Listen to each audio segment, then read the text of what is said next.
Alrighty, and welcome back to Heroes of the Storm. I am Bahamut, your caster this evening. On the left-hand side, we have ReGen, and on the right, we have Durotans Couch. So, these members are going to be matching up. This is a Nexus Gaming Series matchup. This is going to be the Eastern Division, Division B. It's too many divisions. But right out of the gate, Durotans Couch is going to be banning out Maltheo here. Let's quickly just go through, while this happens, let's go ahead and go through the map ban phase, the coin flipping that everyone saw, or didn't get to see behind the scenes. So we do have the coin flip being won over or lost, however you want to look at it, by ReGen. So they're going to be banning out Battlefield of Eternity.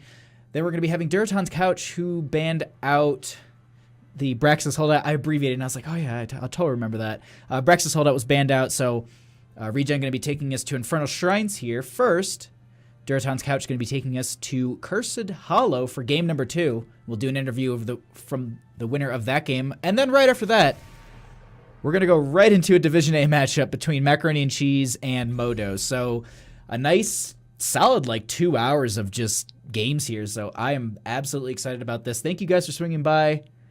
This is it's a nice Thursday night to kind of watch Heroes and, you get to drink, at least for me, tonight's my night. I get to have my one extra beer because I get to stay up a little bit later and sleep a little bit in. So it's this is my wild night. So just, why not join in the festivities and start drinking?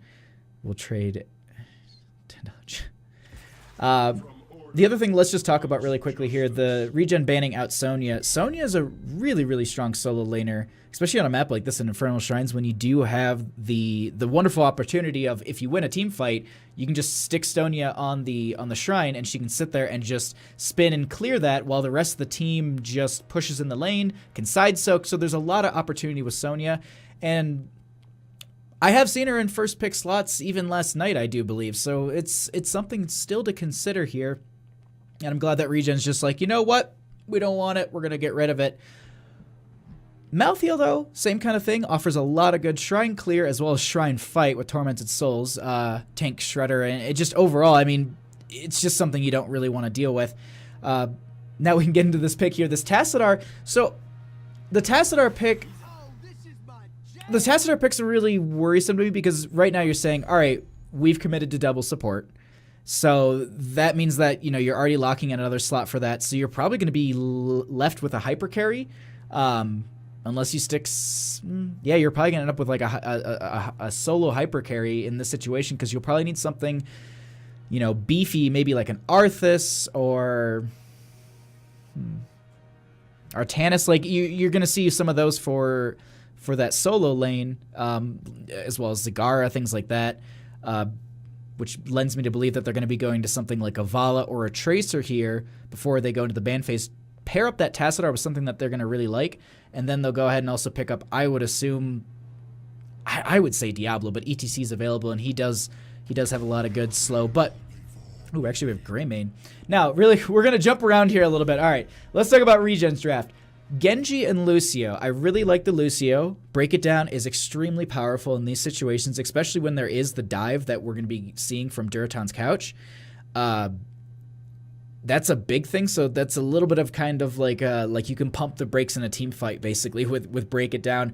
Genji swipe, Genji dash, reset, getting to that backline, all of that he offers, that mobility, that annoyance, is just... I like that. I like that as the start of the draft for ReGen. It's not a bad idea at all to get just those two characters together. Typically, you see a healer tank, but if they're comfortable flexing on their tank a little bit and they have a couple viable options, you can go Tyrael. I mean, Tyrael's great at this point.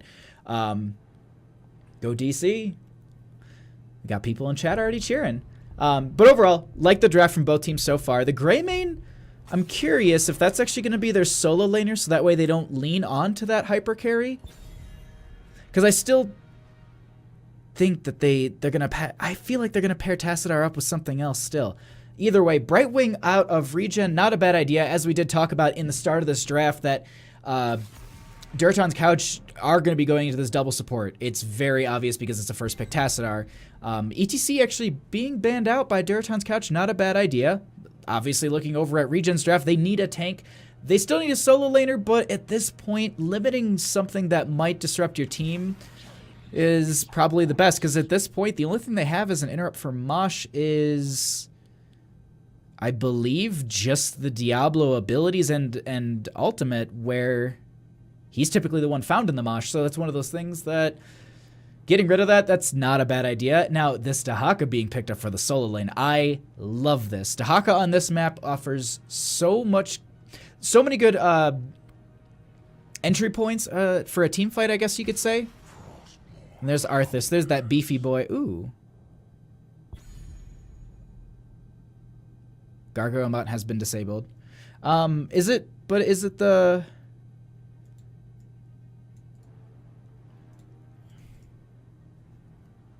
I'm assuming it's yeah. All right, he said Gargoyle Mount. It's Arthas bat form. I'm just going to assume it's the exact same thing. I'm not going to mention that because he probably already knows. All right, Arthas, though, for the main tank, this is interesting. He does have a lot of good sustain, but I thought that they would go for something... I mean, you can totally do it. It's just... I feel like there's some beefier options that also work on this map as well. I feel like Arthas for the solo lane is really, really powerful, and then something like an Anub'arak who does have that good engage would also work well with that Genji. Also would benefit the Dahaka too, because Dahaka does have that flank, which you'll often see that's the main reason to grab this Dahaka. And I'm sorry, I'm just like all over the place with this draft. I do apologize. Let's jump over to Durotan's couch. Let's see what they pick up here.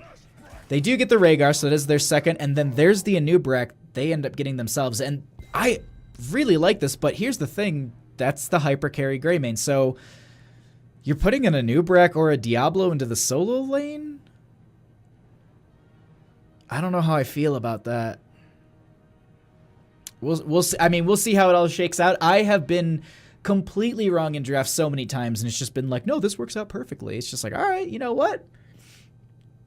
I wanted to go general over, but...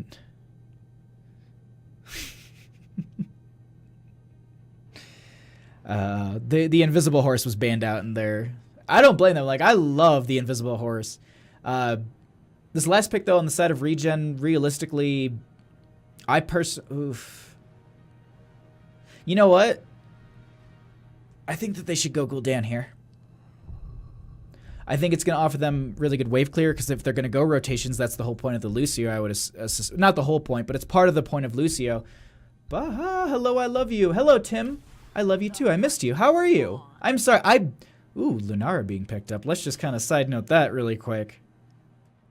I really like this, but...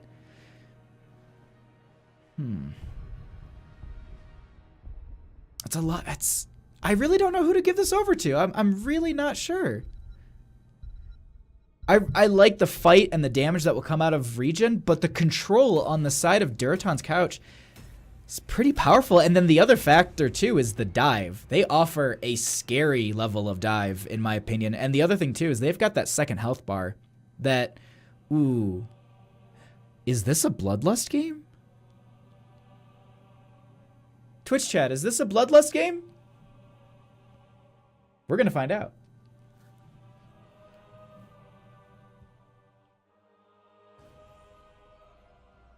All right, here we go. Once again, on the left-hand side, we have ReGen. We have Frost Absol on that Lucio.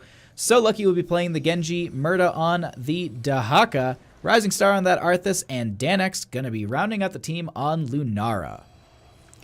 On the right-hand side, we are going to be having Durotan's couch with Wildcard on the Tassadar, Big Edgrol going to be on the Diablo, Captain Wedge on that Anub'arak, a Fish on the Greymane, and rounding them out is going to be Sullen on that Wolf Boy Rhaegar. Oh, that just, we got to just really quick, that mecha skin. I really like the mecha skin set that came out. I hope that they do it for a bunch of other heroes too. I really wish that they make it like an annual event or just something. But either way, let's go ahead and get right into this. We do have Tassadar splitting off into that top lane, so just going all the way back to when we were in the draft talk. Shout out to Tim. You did call that one right. Tassadar will be solo laning up against Murda. So we're going to be seeing down in this bottom these rotations between the two teams. We're going to be having the rest of them just kind of clearing and rotating. I don't expect there to be... Ooh, it's kind of an aggressive rotation on the side of ReGen, and they do...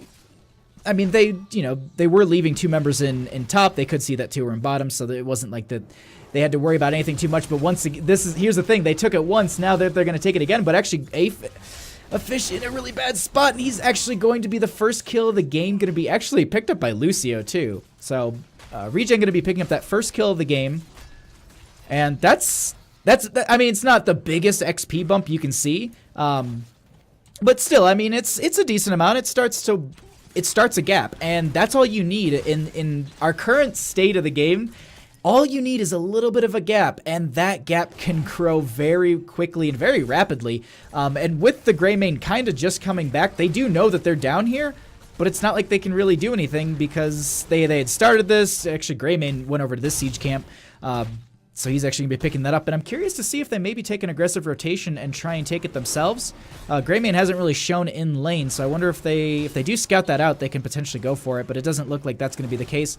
He should be able to get that camp over for free. Let's go ahead and just peek into top lane. It's been a pretty even matchup between these 2 teams. Something we can talk about, though, is we actually have Murda going into the tissue regeneration at level 1 there. I had to double check myself, wanted to make sure I wasn't looking at the talent wrong. But no, going for the tissue regeneration, trying to go for that extra little bit of sustain. That's pretty big for a team there, especially on a map like this. And he's, following that up with the one who collects. So getting more of that value from that solo lane that he does have. Otherwise, it actually, an alteration on a Genji here, the Dragon Claw. Interesting, but once again we have a dive right into the Greymane, and so what I really like, the block going out, trying to get that deflect onto Afish there, it's not going to be working out. What I liked is that they keep diving the Greymane, and without their Greymane, they really can't do anything to this team. Tassadar might be their damage at that point, but overall, if they get the Greymane in a fight, they've kind of neutered the team, and actually So Lucky going to be going down here, going to soak up this lane, as well as the rest of the team going to be picking up this camp, but it looks like it will be sniffed out by Durotan's Couch, and then Lunar going to be picked off here, not picked off, but peeled away from the team. They are getting quite a bit of damage, though, onto Sullen, as he is trying to dive in and get a little bit of damage out. Now, So Lucky taking quite a bit of damage. Danex in a bad spot, but able to poke from that backline into a few of the members here, and if they do, actually, we have So Lucky diving in onto the Greymane.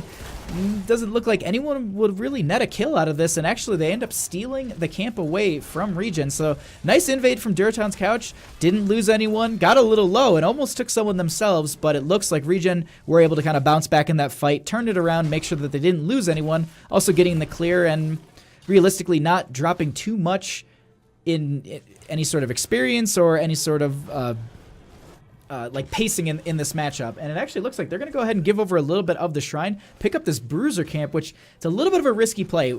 The only reason I say that is because you've given so much time for Durotan's Couch to kind of position themselves around this. Now granted, Dahaka does have Burrow, or they could just be giving this over and saying that they don't really care for the value and they want to get hit 7s before this, so they have that advantage. I think that's actually just going to be it. They're going to go ahead. They'll pick up this Bruiser Camp. I don't think they have any intention of trying to go for this Arcane Punisher. And that's exactly it. I mean, we're going to have Murda pushing down in bottom, which is another potential lane for a Punisher. So opening that up and having the jump be weakened by the fact that there is no wall to leap over and have that kind of safety is kind of a big move. So really actually like that. Actually, a bunch of damage going out to Genji, and he will be falling there. And that's pretty big for them. I'm curious to see if they're going to be pulling their Dahaka up into the top lane, because Tassadar has been rotated into bottom to deal with that that push power that he's applied. We do have the jump from the Punisher going over to Danex here, and he is starting to pull him far away, but the sidewall was burned down, and it looks like these members of Durotan's Couch want a little bit more than just the fort here. They're going to back off, though. The Punisher is a little bit low. Another leap coming out from the Punisher. There's the follow-up dive from Wedge here, and they get Frost Absol with a dive from the Greymane, and they're going to follow this up with a little bit of a chase, but Rising Star getting that root out onto a couple of the members there, slowing that down, So Lucky getting that dash through, and it looks like they are able to just get out, only losing the Lucio, but they also lose their fort, and that's the big thing. I really like the way that Durotan's Couch played that. They've played it very safe, they played it very slow. You know, there was a spot where I was just looking at that, it's like, oh, it looks like they're just going to go for the experience. they're not going to go for any kills. But then once that leap went out and they had that follow-up from Captain Wedge there, that was huge for the team, because that double stun onto the Lucio offered so much potential for the Greymane, that hyper carry, to realistically get in there and just blow up that healer. And once that happened, you saw the entire team of ReGen really have to back off and kind of play a little bit safer, because without that AoE healing, there's not too much they can do besides poke out that Punisher a little bit. At this point, though, we do see ReGen pushing back up the map. They will be going ahead and picking up that bottom camp. They weaken it. They're going to be rotating Murda up in for this potential fight. We do have a little bit of a flank coming out from the Greymane. It was going to be spotted out here, so they are going to be coming in here. There isn't tens yet. The cleanse does go out, and it looks like they're going to turn this around, trying to get that Greymane. Once again, he is able to kind of swipe right out of there. No big deal. I got to say that Hearth animation is phenomenal. We do have in top lane, though, this Shaman camp was picked up. And the thing with Shaman camps on a map like this is if they go left, if they're left alone and they have a wave that stacks up with them, they become extremely powerful. And that's actually what's happening. But we do have Murda going ahead and using that brush stock. We'll jump right up there, go ahead and clear that out. The members of ReGen going to go ahead and go down to this camp that was started by Murda, so they don't have a whole lot to go through, but Rising Star going to scout this out. We do have a little bit of a dive on this, but the poison will eventually go over onto this camp, and they will potentially get this. Danex in a really bad spot, going to get stunned down. It looks like they do get the kill onto them, but the Dragon Blade does come out on top. There's the Ancestor healing as well as the Apocalypse coming out. Web Wrap going to be coming out onto the Genji, making sure that Dragon Blade is completely nullified. Genji going to be falling here as he falls out of the Web Wrap, but Greymane going to be doing the exact same thing. Granted, that was in favor of Durotans couch there. They lose the Greymane, yes, but at the same time, they end up picking up that Genji who was in that web wrap and also Dragon Blading, and a nice force wall out from Tassadar there. Rising Star should be able to get out of there without a problem. But with the fact that, so many of the members were down for a bit there, they did stay down here pushing up this wave, opening up this gate. And the whole thing with this is if you open this up, and I kind of made mention of this when Murda was doing it, because of the fact if you open this up, that Punisher jump isn't, you can use that as a team engage now. I mean, it's not like it goes over the wall, team pulls it away, the fort does damage, the towers do damage, and then they kind of burn it down very quickly. Without that wall there for that, it just becomes a completely different team fight, and I absolutely like that these teams do that play. And it's a pretty standard practice now, but it's still one of those things that I like that, a lot of the teams have just implemented that as just like, they have push power. We're here. Let's take care of something for the future. It doesn't matter if it's the next one. Still going to get a lot of value. Overall, while these teams posture up, let's go ahead and just quickly talk about 10 talents, because at this time we do have Murda in top side soaking. We have, looks like Lucio in the mid lane side soaking a little bit here, and the rest of the team just kind of positioning, trying to find an in. We do have the adaptation for the Dahaka Break It Down from the Lucio. We have Army of the Undead from Arthas. We have Thornwood Vine from the Lunara. Not a bad idea for the poke that they kind of need in this situation. We also have Dragon Blade, as we saw from the Genji. Now, on the right-hand side, we do... actually, a little bit of a fight here. Tongue going to be going out onto one of the members. Genji going to be dashing through. There is the Break It Down and the Ancestral used at the exact same time, but there's also the Apocalypse that does come out onto quite a few of the members. Genji trying to get this Dragon Blade into a couple of members. Dahaka will be getting the kill onto the Anubrak. Genji diving in there. So lucky, trying to get that deflect onto so many of the members. Sullen and Afish so low here. If they can get a little bit of follow-up, Danex really wants that. With that base speed, they are able to chase this, and they get the kill onto that Rhaegar. They do get the counter kill onto the Lucio, but they end up picking off that Greymane right at the end there. And honestly, I gotta say, that was a huge play for the members of ReGen. Picking off those members and then basically just... Well, actually, I wouldn't say this is given over yet, because Wildcard's poking in with the Psionic Storm. And he's stealing a couple here and there, so you can also see right there. But this looks like it's going to be going over in favor of the members of ReGen. But this Punisher spawning in Eggroll is a little far out. Doesn't look like the jump will be happening onto him. They're actually going to be pulling the members of ReGen into this mid lane for a little bit of a fight. They need to rotate down into bottom and go ahead and just work with their Punisher, which this is the gate that Murda already got rid of. I don't think the Punisher used there it is right now, and it looks like Murda will be staying in the mid, soaking that. He does have this brush stock potentially available for a flank there, but we'll see what happens as this kind of push progresses. It is 13 to 12, so they do have this advantage on the side of ReGen, and that's a three-man stun with a leap as well. We currently have Captain Wedge getting a little bit low. The cleanse does go out onto the Diablo, and he is not able to live through it, but there is Genji, who is on the wrong side of the wall, able to get that pick off onto another member, but they end up losing the Genji. to the, I'm assuming just the tower shots there, but this Punisher, just mind you, is still very healthy. Thornwood Vine going to be going out. I don't think it reached the Greymane there. A ton of damage going to be coming out, but unfortunately, not going to be getting a keep or any more kills on the side of ReGen. Fortunately for Durotan Couch, though.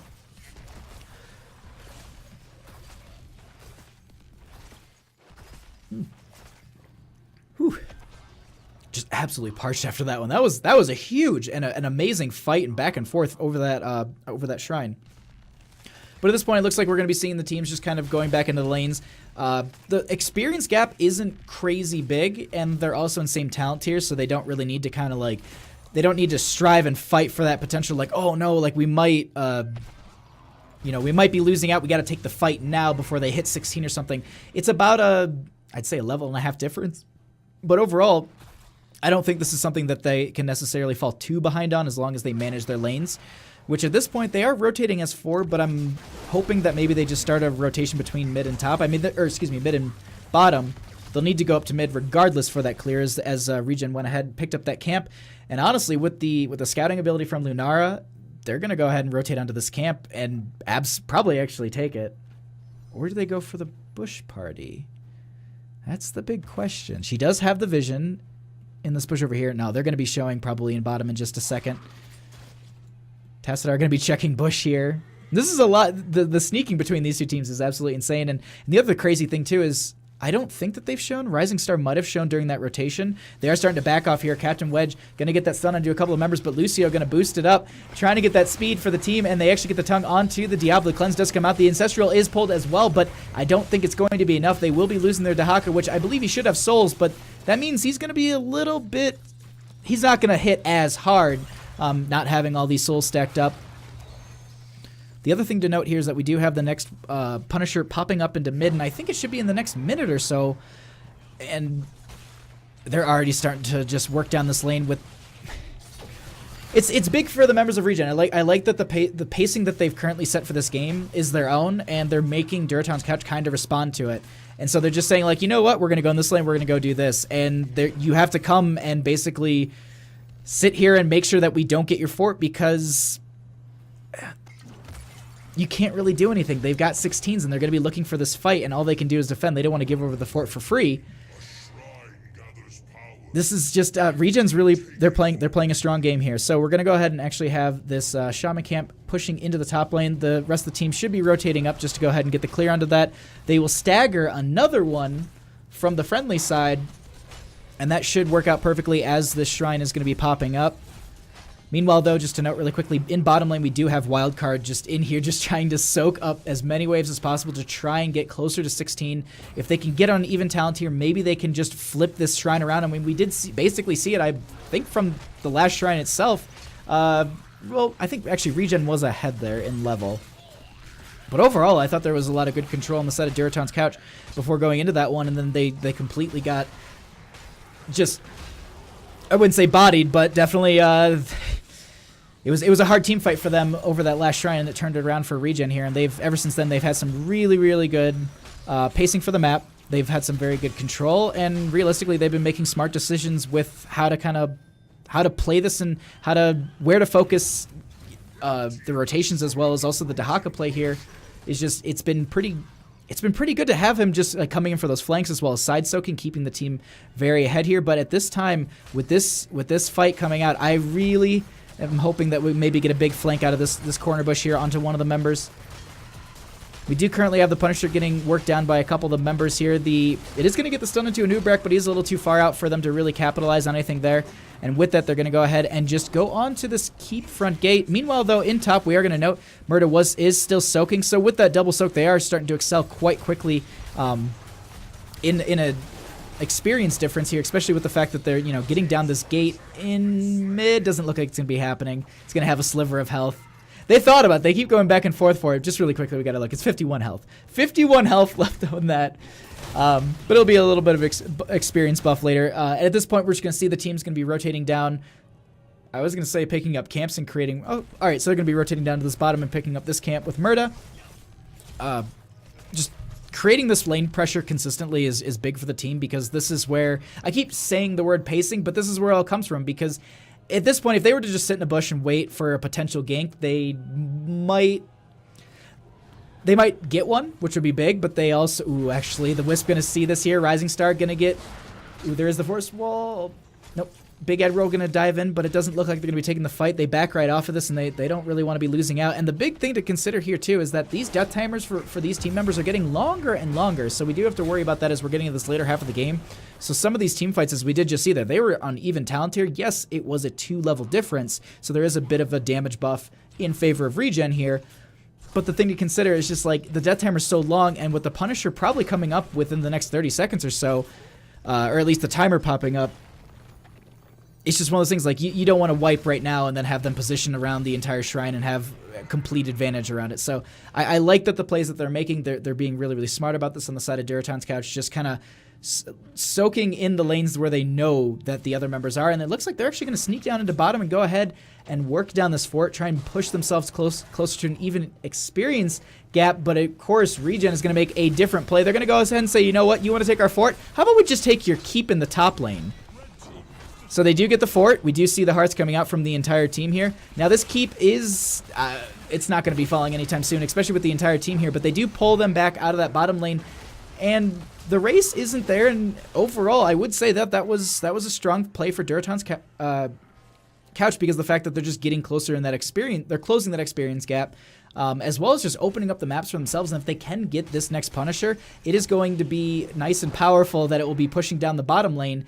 And if they can get that bottom lane, it's got a gate, yes, in comparison, just on their own side. But it's just one of those things that, like, it's getting to that point of the game where, like, these later game Punishers, the way that they scale and the way that team fights go and experience and death timers, this is going to be a really, really close one. ReGen's really close to 20s, though. That's the other factor to consider. So Durotans Couch either takes the fight now, and they risk potentially giving over 20, or they delay like this, and then the 20's just going to naturally hit, and then they're not going to be able to play into this too well. I'm like nervously excited. I don't know what they're going to do. ReGen's just going to go ahead and back off. They're just like, if we just soak the lanes. I mean, Danex, if he just gets this wave right here with Genji, they got 20s, which is going to be exactly that. They can just turn around and come straight into this fight, and they're going to be trying that. Rising Star already in position for a potential gank here, or at least for the engage. We do have a big clear coming out from a couple of members of Durotans Couch. Dig in from the Dahaka. Looks like Murda will get the tongue right onto the Diablo, who does get cleansed right away. We do have Tassadar going ahead and getting that phase shift out. There is also the Apocalypse that comes out. The Greymane is first to fall. Lucio on that backline going to be going ahead and getting web wrap, but it looks like this is a fight going in favor of ReGen here, and with that Infinity Swipe onto the Dragon Blade, they're going to go ahead and end up killing that last member. Looks like ReGen is going to go ahead and start working down this bottom lane, and realistically, I don't think that they can just go... No, they got enough time. They've got more than enough time. Now, I did say it in the loading screen, I think the first time we were getting into this game. I thought that they were going to potentially go into a Bloodlust composition here. The way that they had so much like melee and so much engage and so much dive, I was just like, it could potentially work. But then, of course, you know, if they maybe they swapped out the Tassadar for something a little bit more melee oriented, like a Thrall, I think that'd be crazy. But overall, GG's. First game going over to ReGen. GG, well played.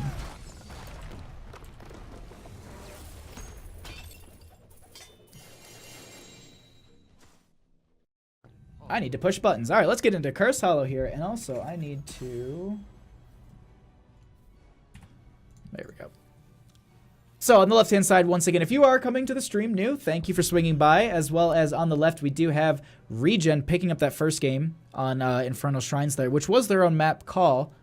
So, Curse Hollow is going to be the map pick for the members of Durotans Couch here. Ban-wise, though, I'm curious to see what's going to be happening here.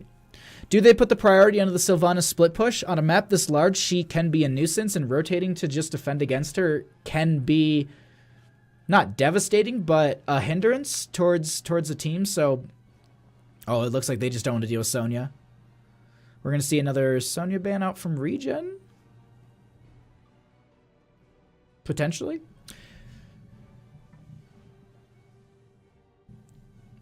Your presence forces awkward rotations. It did. All right, so this Sonya, though, looks like it's going to be the main ban. Quickly just looking over at everything right now.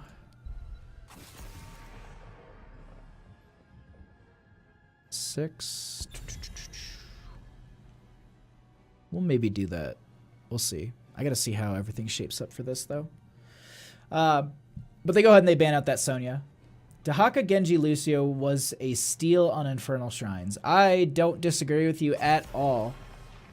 The Anubarak had a lot of shutdown potential, and we did see it in some of those early game fights, but as the game started just to go over so heavily to the members of ReGen, I'm not surprised to see them picking that up, especially with that last fight on...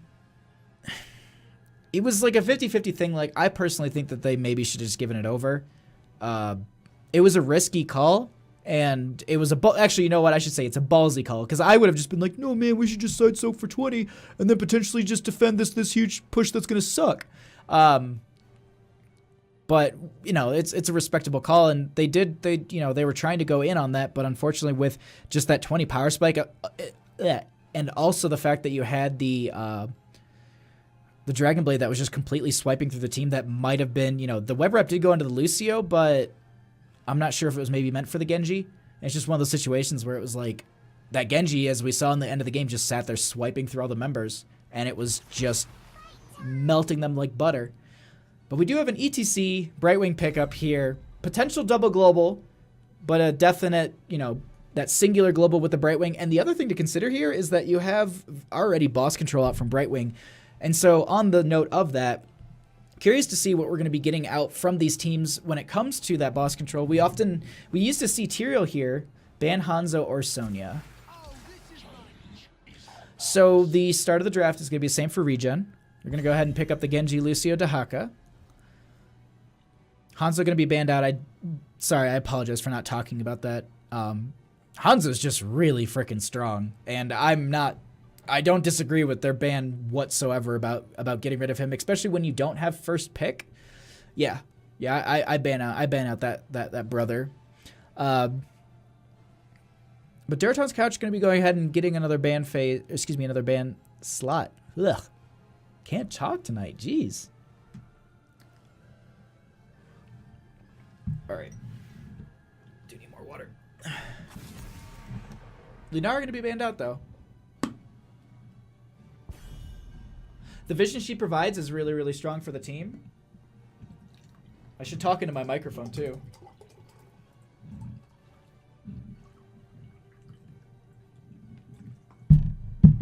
Is that a respect ban? Someone's actually asking here. All right, so they do get rid of the Lunara. I mean, she does work really well on this map, and we did see in that last game.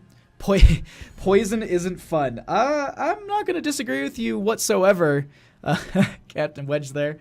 But they're going to go ahead and get rid of the Malthael on the side of ReGen, not wanting to deal with that just the team fight that he offers, as well as just the dive and the overall. I mean, if you get on a fight over a curse point or a boss, Malthael does offer a lot, and also he offers. He offers quite a bit going into the solo lane too.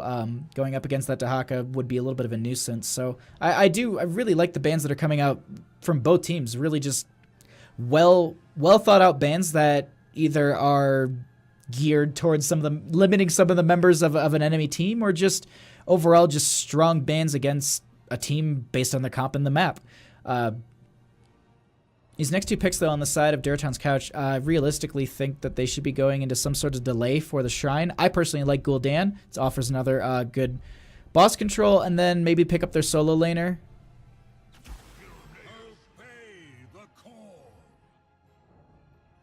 Okay, so they do. So they have Kael'Thuzad, and they also have Greymane. I worry about Kael'Thuzad's. And after that, unsure. Okay, all right. They're talking about something else. I don't need to worry about that. Also, sorry, Tim, for not responding to you. I just saw you reacted with an eye on it. Didn't know if that meant that. Yeah, no. So if a caster puts an eye on a matchup on the server, it means that they're going to be casting it. Or at least that was one of the reasons. Like, I think at the end of the season last year, I was like, can we put something so we know who's casting what? Because I got sick of actually like looking at it and be like, oh, cool, there's a match. And then I go to the calendar and be like, no, there's no match. So I was like, we need to put something for casters to know when it's been grabbed or not. And that worked out really well. Plus, if you hover over it, it's the person who did it. Either way, let's get into the last two picks here. Crap. I'm sorry for the delay on this. I realistically think they should go into the Tyrael.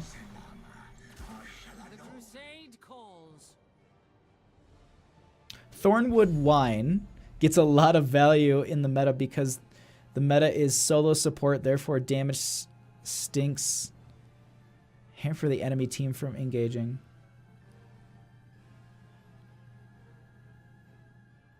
So, Zengaju, I'm sorry, but I gotta agree with Enigmatic Hots here. I'm doing this dumb thing with some of my friends, and we're doing the Ramen League challenge where we're trying to play 100 games on a specific hero, and so like I chose Lunara. So there are maps where I'm like I can't use Leaping Strike because it's just if I did I'm just killing myself. So I can respect people who pick it up for certain situations, but in that last match I still 100% still would have wished she would have gone into the Leaping Strike. But that's just my personal taste because I think that damage overall compared to Thornwood Vine, unless it's exactly that what I had mentioned where you need it for just poking in, I still think Leaping Strike always. But I apologize for not going further in depth in this. We have Kael'thas picked up on the side of ReGen as well as the Johanna. That's a good combination. Kael'thas offering a lot of good poke into the Shrine phase as well as just a really good, he's a very good zoning asset. I mean, look at Phoenix at 10. Great tool. We also have Johanna going. Blessed Shield's going to be pretty big for them, but they do go into that ETC. They have another interrupt for that Mosh. And then let's go ahead and just peek over, though. Talking about interrupts for Mosh, Uther Divine Shield on the ETC. So I like this. This draft from both teams is well put together and well crafted, and I absolutely love it. Wait, that's totally not true. The meta being people such as Lucio, you will need the burst. I've put so much time into Lunata, 1,400 games. Oh my god, 1,400 games. I agree with that. Did an interview with NGD about it. NGD? Oh, maybe it's NGS. D is next to the S. No, Enigmatic, yeah, no, his Lunara play is, I've watched it, I like it. Like, I want to go back and rewatch it so I can learn a little bit more. Okay, yeah, he corrected NGS, okay.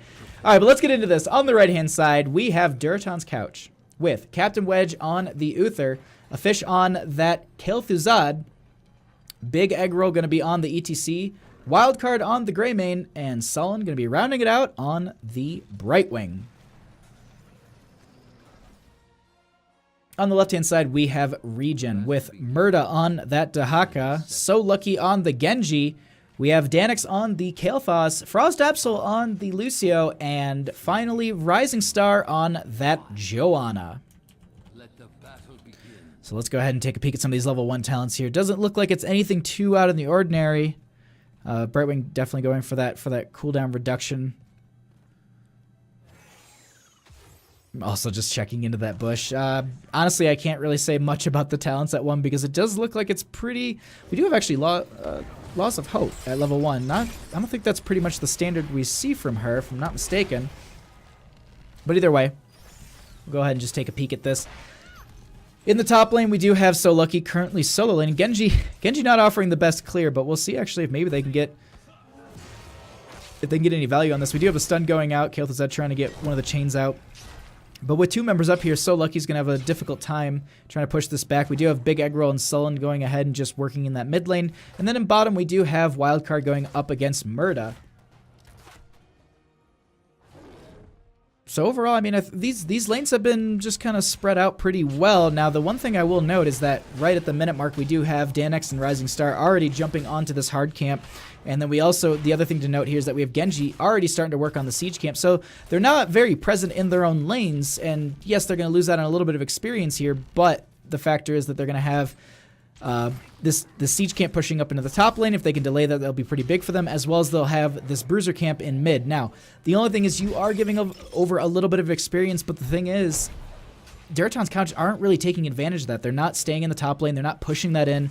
they're kind of just, you know, they're rotating into mid for that potential pick onto Frost Absol, which didn't work out. I think he just kind of backed off. And it's also Lucio, so he also has that speed boost as well. Now, we are about halfway, we're about a minute or so until we see the first curse point popping up. Or wait, no, it's 5 minutes now? Or is it just 3 for everything? I can't remember, because didn't they change it again? Either way, let's go ahead and just rotate around the map here. We do have this hard camp pushing into mid. And with Big Egg Roll, the only one down here, they're not able to do too much. We do have a nice combo coming out from Danix there onto him. And as I said, like, these guys, they're going to be pushing into here, and there isn't really much they can do about it. Wildcard is going to be coming up here, trying to get some poke out. But it looks like they already open up the mid wave. So let's go ahead and just peek into top, though. We do have that Siege Giant. It's going to be pushed back a little bit by Captain Wedge and a Fish, but so lucky trying to get just these shurikens out. Now we do... Okay, so it is 3 minutes. Now, the thing to note here in bottom lane, we do have Danix and Murda. Danix should be probably rotating as quickly as possible, mostly because of the fact that Murda is a global hero as well as Sullen, and I wouldn't be too surprised to see if they had both of their cooldowns, or their ultimates... Can't talk.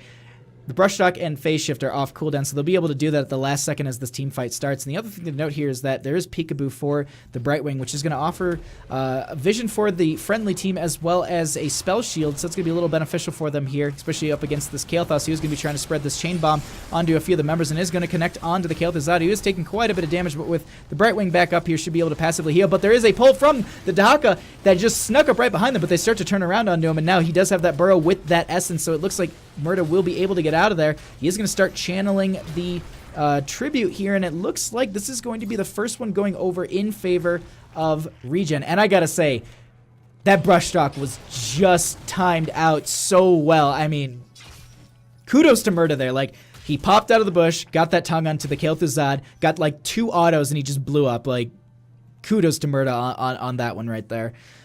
Meanwhile, though, in mid, we do have Frost Absol just continuing to push this up a little bit, but playing safe. You can see right here that he knows that some of the members are around the map, so they need to play this a little bit safe, so he does kind of stay in that midpoint, especially with that speed boost that he has. He can just make it in and out of these engagements a little bit faster, but staying as long as they can in these lanes to make sure that they get 7s before this, so that way they have a little bit more control.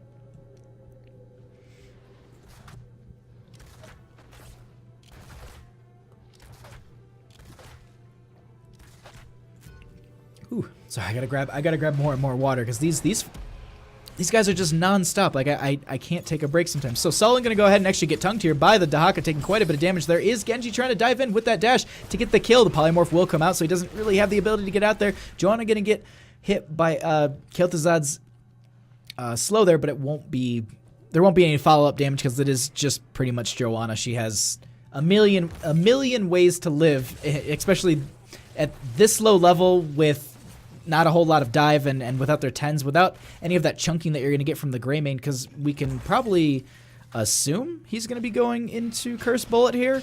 There are some squishier members that he can dive in on with that go for the throat, but I really like the idea of the Curse Bullet up against this John as well as the Dahaka. You can utilize it to, I think, if you hit the Dahaka with it, they could pop their essence a little early in a fight, so it's a beneficial factor for them. But we're going to go ahead and see the members of ReGen picking up this boss in the bottom lane, which is going to actually do quite a bit of... Ooh, I was going to say it's going to do quite a bit of work, but I actually now realize that the next curse point, which is actually... Excuse me, it's the curse point for ReGen is in bottom lane, so it's kind of perfect for them. Now, here's the bad news for the members of Durotans Couch. They either give over a curse or they get a boss, because there's no way they can realistically do both here. The rotation, I don't think, is going to be able to happen quick enough for the members, and also the way that they're positioning around this on the side of ReGen, it's very risky for them to even try and take this. Now, they could also honestly just leave one member up here and just push in with the boss here, and also make Wildcard have to back off a bit. And it looks like they're going to go ahead and just throw Murda down here to do exactly that. Now, boss is picked up in top lane. I'm sure that they know this. You can see that they're going to back off, but they're actually going to go ahead and just make sure they zone this so that Frost Absol can pick this up. Dive in onto Wildcard here. There is the phase shift in from the Brightwing. 10s aren't achieved just yet, but it looks like they're pretty close on the side of ReGen, and with Dahaka in that top lane cleaning up that boss as well as pushing up that wave, they're going to be able to get that very quickly, and also with that fort falling, that's going to be a huge experience buff. The other thing, I have to keep mentioning this, is just they have a boss on curse point. They're about to get 10s. Like this is pretty big for them. It's a half health boss, and it's, you know, it's not the most powerful thing in the world. But now that they do have their 10s, they'll be able to utilize this push a little bit heavier, especially up against the members who do not have it on the side of Durotans catched out. They are down their Dahaka, so this is a 4v5, and once that boss goes, watch them see maybe play a little bit more aggressive on the side of Durotans catch. They don't have their fort to fight under. We actually have a huge bless shield that's going to be going out from the Joanna. They actually get a couple members there. There is the break it down used by the Lucio, and Captain Wedge trying to get out of this, and he is healing through it quite a bit. Lucio actually falling in this engagement very early. We have Genji falling as well, and Rising Star is potentially next to fall. It doesn't... Ooh, actually, the chain going to be going out from the Kel'Thuzad could spell disaster. And it looks like it's going to be exactly that. They get the kill onto the Joanna, and they save their keep. But mid lane goes down. Top lane should be following next. And so, on the side of ReGen, they get a lot of value for those 3 deaths. And overall, yes, it does kind of even up this experience. It is about a level difference here. But that's still 3 forts and almost a keep in a curse phase there. So that was big. That was big for the members of ReGen. We do have them going ahead and just starting on the siege camp, which is going to push in the top lane very well. Murda's already kind of pushed this up, so it's going to go ahead and have a nice base to it. Overall, though, I think the members, they're just going to rotate. They don't really need to fight at this time. They're not really looking for a fight. They're going to go ahead and just pick up this camp. Now, Captain Wedge, they want to fight on their side. He goes right into the camp. Right wing going to go ahead and get the phase shift right in. There is the Phoenix that does come out, but there was also the Peekaboo, so a ton of damage going on into Captain Wedge. There is Phoenix just doing so much. It actually ends just in time, but Murder going to go ahead and come to the backline. There is the knockback from the ETC, which deals so much. The Curse Bolt does come out from the Grain. There is the Break It Down used by Lucio, but he is so low himself. He is going to be able to boost their health, though, with that Pump It Up. Right, we're going to go ahead and get one more phase shift in here. Going to go ahead and also get that Spell Armor, but it doesn't look like it's going to be enough. They lose the 2 members. They also lose the Uther. I apologize for... That happened at some point. I saw the tongue go out, and I thought he lived through that, but it doesn't look like it's going to be happening. A-Fish is going to be the next one to fall. And now, mid lane, they're going to go ahead and just let that go. And the death timers are a little bit low here. Doesn't look like they're going to be going ahead and going for this keep. I'm not too sure about this. Dahaka should have Brush Talk, so he should be able to get right back into there. They do dive right onto this, but the thing is, all the members... Are they able to do this? Is this going to be a throw? Frost Absol taking quite a bit of damage there. They do have the Phoenix going out from the Kel'Thuzad. So lucky he's able to dive over that wall. They have so little health. And once again, Joanna is going to be pulled back from the Kel'Thuzad. There's the Polymorph out. Rising Star in a bad situation, but they do have the speed boost out from the Lucio. The Unstoppable is used as well. And they're able to get all the members safely out. Now, they don't get the keep, but they don't lose their members. And that's the big thing to note here. Just really quickly, about 1,000 health. The other thing to note is that the Siege Giants that were picked up earlier there are starting to kind of clash into this top lane. So it is a little bit of a benefit. They do lose one of them, but overall it still does have that push power, which is beneficial for the team. And now I'm curious to see if we're going to have a little bit of an aggressive invade onto this camp. It's 53 seconds on that boss. There's about 26 on this one. Honestly, if ReGen can take the invade onto that camp, that will be pretty big for them. They go ahead and get back the vision. Does So Lucky going to go ahead and take a rotation onto the Bright Wing? Oh no, he's just going to go ahead and just go straight to the keep and work this down because catapults are huge.